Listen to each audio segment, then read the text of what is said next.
Joe Dumars knows how to build a powerhouse on the boards, and that's the missing piece for the Pelicans to have some success next season. It's the Monday episode of Locked On Pelicans. Let's go.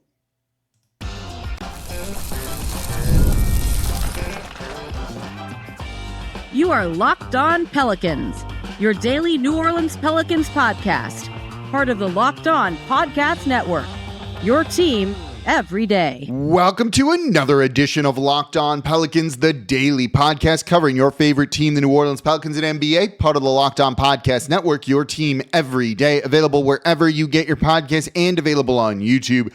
I'm your host, Pelicans Insider, credential member of the media, Jake Madison, at NOLA Jake on Twitter. Here with y'all on this Monday, and we are going to look at the defense of the New Orleans Pelicans, where things went wrong, where they really need to improve, where Joe Dumars is going to have them improve. We're going to break it all down in today's episode of Locked On Pelicans. Today's episode of Locked On Pelicans is brought to you by Monarch Money. Take control of your finances with Monarch Money. Use code Locked On NBA at monarchmoney.com for 50% off your first year. And of course, thank you for making Locked On Pelicans your first listen today and every day. We're here Monday through Friday, the number one Pelicans podcast, covering everything you want to know about this Pelicans team. So please subscribe wherever you get your podcast and join over 11,000 Pelicans fans on YouTube as well and become an everydayer. That means you listen Monday through Friday to Locked On Pelicans. So let's get into the defense here, because the Pelicans defense, after ranking in the top 6, top 7 the past 2 years, absolutely fell off a cliff this season. They finished with the second worst defensive rating this season, 119.9, so 120 per 100 possessions. They were giving up 120 points. That ain't good, y'all. That's really, really bad here. And that was a big part of just their overall struggles, even when they were kind of healthy. And one of the things that you noticed as the season went on, and this was something that we kind of predicted could be a problem for the Pelicans going into the season, and this is a big part of why David Griffin was fired and Joe Dumars was brought in, and that is rebounding. Rebounding looked to be a problem because the center position felt like probably the weakest in the league. If you were to kind of like rank point guard, shooting guard, small forward, power forward, center, 1 through 30, the Pelicans probably would have ranked 30 in the center position with just what it was, right? You were looking at someone like Daniel Theis and a rookie in Yves Missi basically just being your two centers, and that was it. And we saw how that went. Daniel Theis was bought out and sent away after a little while, or traded and sent away. And then Yves Missi, while, look, commendable, and we'll talk about his success this season, is a rookie stepping into what was an important role, and that was always going to be a bit of a challenge for him to come in and do as well as you would have hoped. And yeah, that kind of played out that way on the defensive glass. So the Pelicans this season on the defensive glass had an overall ranking in terms of defensive rebounding percentage of 27th. If you eliminate some other numbers, it's actually the second worst in the league, and you can adjust it for a few things, but basically like they were bottom 2, in my opinion, when it came to defensive rebounding. It got a little bit better as the season went on, a little bit, not much, right? To get you from 30th to 29th. That's where they were, and it was rough, and the defense overall was rough for a variety of reasons, but defensive rebounding was certainly a problem. And when you look at this, the numbers bear it out. It wasn't just the defensive rebounding percentage, but the Pelicans gave up on average per game 16.2 second chance points to their opponents. So their opponents scored 16.2 second chance points per game. You know, when we talk about that defensive rating, that's a big part of that. The league leader gave up 11.9. The Pelicans were 16.2. Let's call it, what is that, about 5 or so points per game of a difference there? That all of a sudden makes the team look significantly better if you can eliminate some of that. And it also is a frustrating thing to give up those second chance opportunities, because say the Pelicans actually get a stop, they force a miss. That's what you want. You force the opponent into a bad shot. You're supposed to get that rebound and then get out and run or whatever. You don't do that. And it just kind of undoes all of the work that you did before. And in a season where the Pelicans' perimeter defense and point of attack defense was not great, opponents, and we'll get into this a little bit later in the show here, opponents shot, the Pelicans ranked 20, where did the field goal percentage go? 29th in terms of opponent field goal percentage, giving up a very high number here, 48.3%. You need every one of those misses to get hoovered up by your big men to prevent second chance opportunities, because you weren't forcing that many misses in the first place when you look at it like that. So the Pelicans really need to be good on the defensive glass, because when you do that, other things can fall into place. It then also helps your offense. And if you're a longtime listener and a longtime everydayer of the show, you know that I kind of preach that offense and defense are very interconnected with this. A good offense can lead to a better defense just as well as a bad defense can lead to bad offense too. They are very much tied together. And the Pelicans, by giving up all those second chance opportunities, really killed themselves in a variety of ways. Look, when an opponent scores, you then have to inbound the ball, and that takes a moment or two. That allows the defense to get back, get set, and you're not allowed to run in or you're not really able to run in transition then. So you're playing half-court offense, which just in terms of points per shot type, points per possession type, is worse. Half-court doesn't score as many points as transition does on a per possession basis. So you need those opportunities, and you need to make the most of getting the stops that you did, but the Pelicans didn't. Enter Joe Dumars. When you look at his track record, all of those 50-win seasons in Detroit, when that team was good, they were rebounding. They were rebounding both offensively and defensively too. And this is, Joe Dumars, who took them to 1, 2, 3, 4, 5, 6, 7 straight 50-plus win seasons, including a 60-win season in there, right? They made like 6 or 7 straight Eastern Conference Finals, basically being a Final Four team for that period of time. They were always good on the defense and offensive glass, at least in the top half of the league. That can be good enough. You don't necessarily need to be like 1, 2, 3. You can simply just be good enough on that side of the ball, and other things can fall into place from that. Then if you are able to get out and run, and you score, then your defense can get back and get set. And you see how it starts kind of snowballing and building on one another. And that's something that the Pelicans really were lacking. It kind of snowballed in a bad way for him this past season. But Joe Dumars has a track record of building good rebounding teams. Now, there's an asterisk with that. I want to get into that in the next segment here, but also look at guys that maybe they can kind of target to fix this, because if they want to be a better defensive rebounding team, they're going to need to upgrade the center position, or at least the depth and some of the other things around the team for that. Let's look at ways they can do that. And that's coming up here next in today's episode of Locked On Pelicans. Today's episode of Locked On Pelicans is brought to you by BetterHelp. The world has made a lot of progress when it comes to mental health, but there's still a long way to go, and too many people still avoid therapy because they're afraid of being judged. But the truth is, taking care of your mental health should just be as normal as going to the gym or eating healthy. So this is Mental Health Awareness Month, so let's normalize getting help and encourage everyone to prioritize their well-being. Because when people feel supported, families, workplaces, and entire communities are better for it. Look, I've used BetterHelp. I love therapy. There's no just instruction manual for life. Sometimes things are hard. Sometimes you need to work through things. It doesn't have to be like big trauma or anything like that. You're just struggling a little bit, whether it's a relationship, work, whatever it might be. Therapy can help you with that and kind of figure out how to be the best version of yourself. With BetterHelp, getting started is easier than ever. It's fully online, has a network of over 30,000 licensed therapists, and you can switch therapists anytime for no extra cost.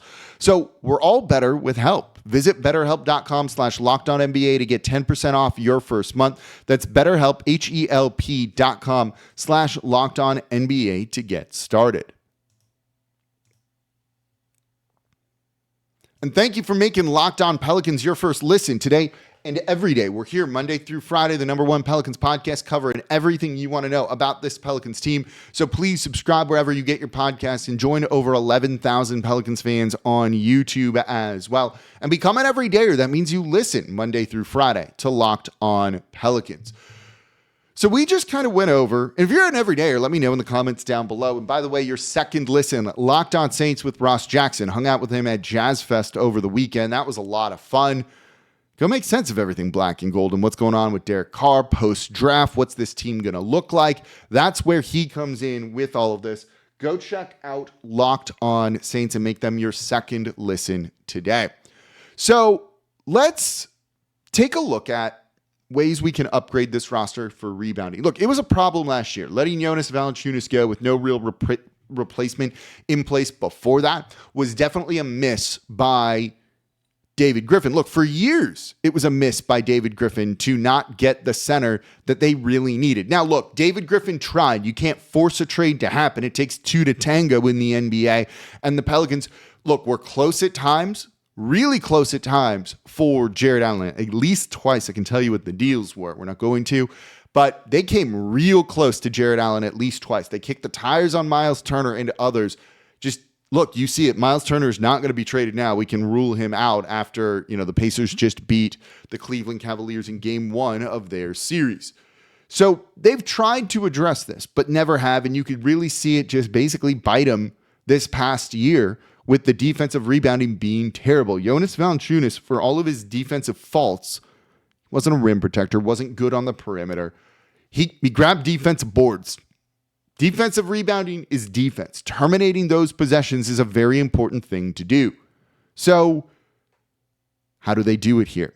And look, just because they drafted a center in the first round last year in Yves Missi, who played well, Missi is not an elite defensive rebounder. When you look at him on, defensive rebounding percentage, he grabbed 19.7. He had a 19.7 defensive rebounding percentage, and that's basically the percentage of all available defensive rebounds a player grabbed while they were on the floor. A teammate could be getting them, so that's going to lower your defensive rebounding percentage. Keep that in mind here. But usually you want centers to be 25% and up. So under 20% is not great. DeJounte Murray had a 20.1. By comparison, Carlo Makovich was at 20.4. Daniel Tice, 21.5. Kyler Kelly was 26.4. And Mo Bamba, 34.6, right? Like there's a ways to grow here for Missi, and he'll get better as he puts on some strength, and you can see that he absolutely needs to. So a summer in the weight room, packing on the muscle will do him wonders when it comes to defensive rebounding. He really needs that strength to box out better, fight for those boards a little bit better. But I wouldn't be shocked if the Pelicans still draft a center or really go out again and explore the trade market when it comes down to it, because you need some of those guys. So that's something the Pelicans will look at in, this offseason here. I'm pulling up the list I have of free agents for all of that. So these are some of the centers that they can try and get. Look, I don't think they're getting Miles Turner. They're not getting Naz Reid, who's going to end up signing an extension.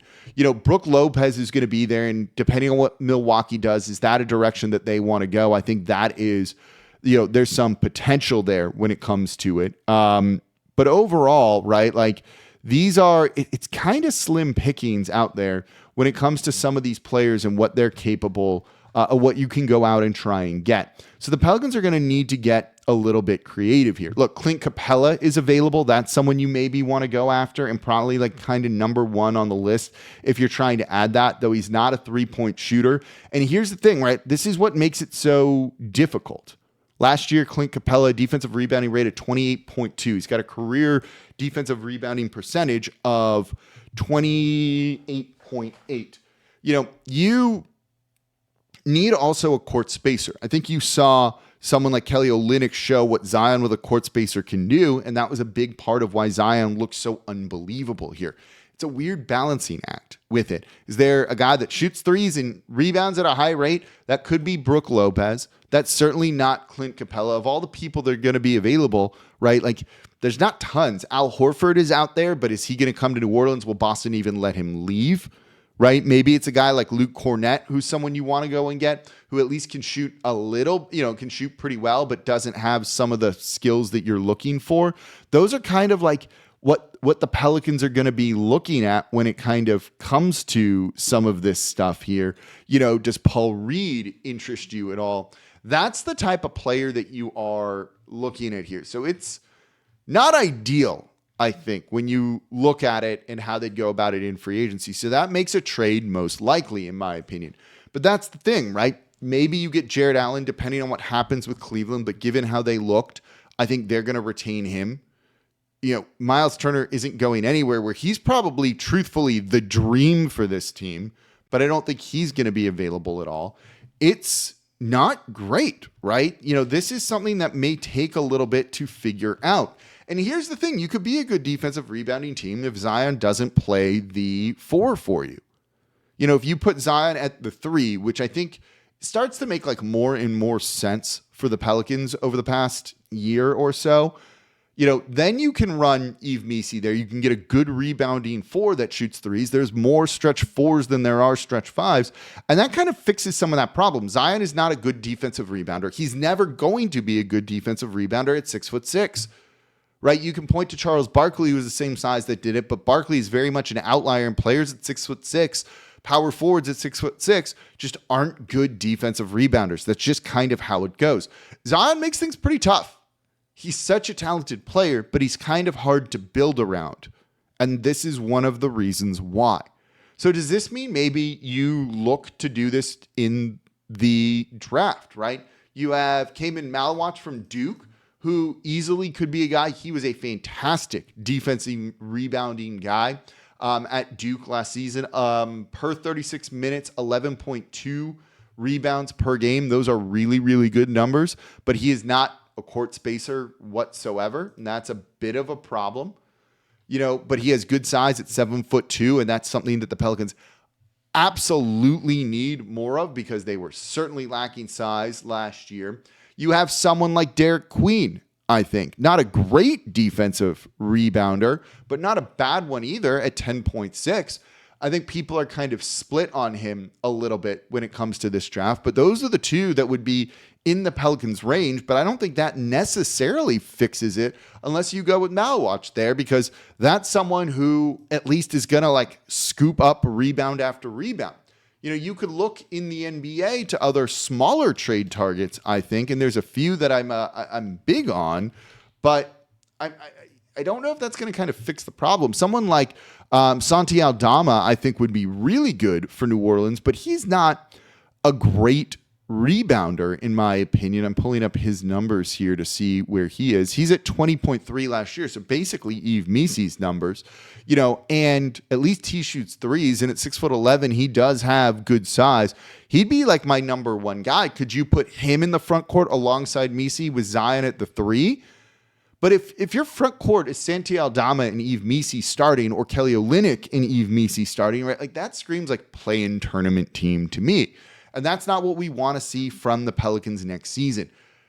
Joe Dumars knows that this is a problem, right? Everyone knows that this is a problem for New Orleans. But I don't necessarily see like the best solution here. And Aldama, by the way, is going to be a restricted free agent. Where do they go? Do you have a center solution for the team, or a defensive rebounding solution to the team? Let me know in the comments down below on YouTube.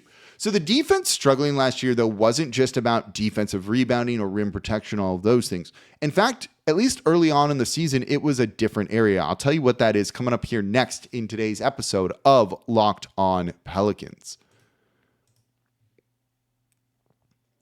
Today's episode of Locked On Pelicans is brought to you by Monarch Money. You ever check your bank account and wonder, where'd all my money go?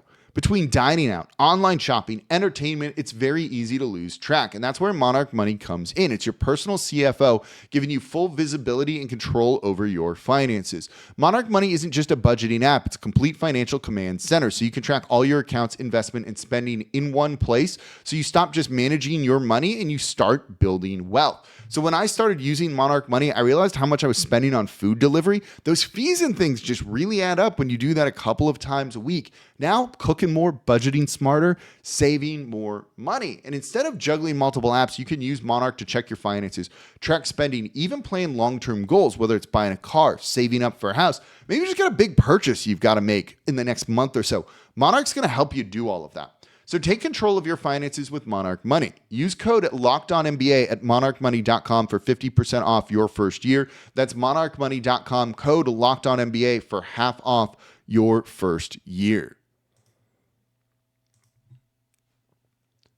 And thank you for making Locked On Pelicans your first listen today and every day. We're here Monday through Friday, the #1 Pelicans podcast.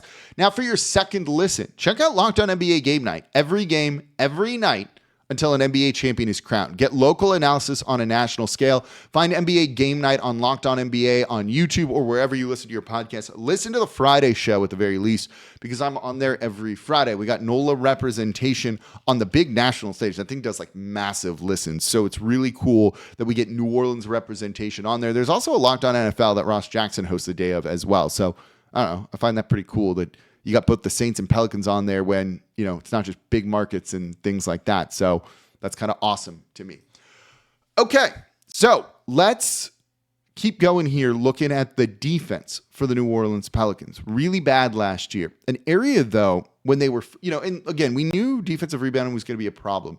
But when you watch, say, those first 4 or 5 games of the season, particularly that first game against the Chicago Bulls, something really jumped out at me in that game in this season. The point of attack defense sucked. They were terrible there. And it was really weird. One thing you saw was the Pelicans getting beat on the perimeter, allowing guards to drive and attack the rim and just scoring to the rim, dumping it off or kicking the ball out and forcing the Pelicans into long rotations, into kind of scramble defense. That's a good way to lose a lot of games. And this was an area they have been very, very good at over the past couple of years. They're basically very good at not allowing teams to get into the paint. They weren't good at defending the paint when teams did get into the paint, when guys attack and drove, but they didn't let you get in there in the first place. So that kind of solves that problem. This year, not the case whatsoever. Now, I think a lot of this was health, right? A lot of this was health. A lot of this was just Herb Jones kind of having a lost season. Everyone had a lost season here in New Orleans, right? But overall, this was kind of disappointing to be able to see. Let me pull up some of the overall stats here. Herb Jones not being around is really going to hurt your perimeter defense. Just as simple as that. Let's look at rim shots here. Who gave up a lot? Yeah, New Orleans was third worst. Of opponent shot attempts against them, 34.7% came at the rim. That is a real bad number. By comparison, the Golden State Warriors, you don't have an elite center or anything like that, 25.1. Sacramento, 26. Utah, 27.6. Boston, 28.5. 34.7 when the league average is 31.2 isn't going to get it done. Team shot against New Orleans, they're a little bit better. They were 19th, 67.1%, right? It's one thing if you give up a high percentage at the rim, but you don't let teams get there, kind of works itself out. It's doubly bad when you give up a high percent at the rim and teams get there pretty regularly against you. That's a good way to lose games. The Pelicans, by the way, were not good in terms of points in the paint, giving a ton of those to opponents all season long. This would be why. But you don't have that just from centers scoring on you. This was a lot of guards driving, guards attacking, dribble penetration and all of that. And the Pelicans really struggled with that. This was an area that DeJounte Murray was supposed to come in and kind of supercharge the Pelicans defense on. And while he got hurt in that first game, when he played this year, again, maybe it takes a little bit of an adjustment. This whole season was kind of crappy from start to finish, so maybe we shouldn't read too much into it. But Murray was not great, I thought, on the defensive side of the ball this year compared to other years of his. His 2 years in Atlanta were not great, and he did not look like the former All-Star in San Antonio when it came to defense. He's made an all-defense second team, but that was back in 17-18, so that feels like ages ago, basically, when it comes down to it. So when you watch him play, I don't know, something just seemed off there, and you could argue this is maybe one of the worst defensive seasons he's had. It's only 31 games. Maybe that's not a large enough sample size, but this was just kind of bad, probably since his rookie year with everything. And he needs to be better there. He was letting guys just blow by him, right? Look, you're broken hand and all that. Nothing's got to do with people beating you off the dribble in those type of situations. So this is something that he and this team is going to kind of need to figure out. This, you could have great rim protectors. You got a Rudy Gobert down low. But if he's getting blitzed constantly, right, just constantly facing guys at the rim, it's not going to matter because he's going to eventually give them up because teams score at the rim. It's just how it goes. So you need to kind of find that balance there And that is not something that the Pelicans have done a really good job of. Minnesota ranked third in terms of opponent rim percentage, 63.8, still high, right? But they were like 10 in terms of frequency. That's going to lead to their defense being really good. And that's an area that New Orleans needs to kind of get back to on that side of the ball. Now, it's an offensive-driven league, in my opinion. Go look at the Houston Rockets holding the Golden State Warriors to 103 points in Game 7, and you still lose by double digits. You got to score, right? So that's what makes this so tough, I think, for the Pelicans to try and figure out. Minnesota, by the way, 6th best defense.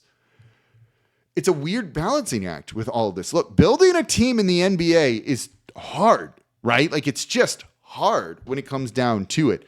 But they do need to get better at the point of attack and not allow some of that dribble penetration. And maybe that allows you to force a couple more steals, right? And look, this all wasn't Dyson Daniels the past 2 years when it came down to it. This was just something that they really regressed on. Losing Dyson Daniels had a factor into it, but Dyson last year wasn't, only played in 61 games and was averaging, where did his numbers go? 22 minutes, right? He wasn't going to be the sole reason that defense was good. It was a lot of things, right? I don't even think Larry Nance Jr. was kind of that good on the defensive side of the ball for what they're trying to do.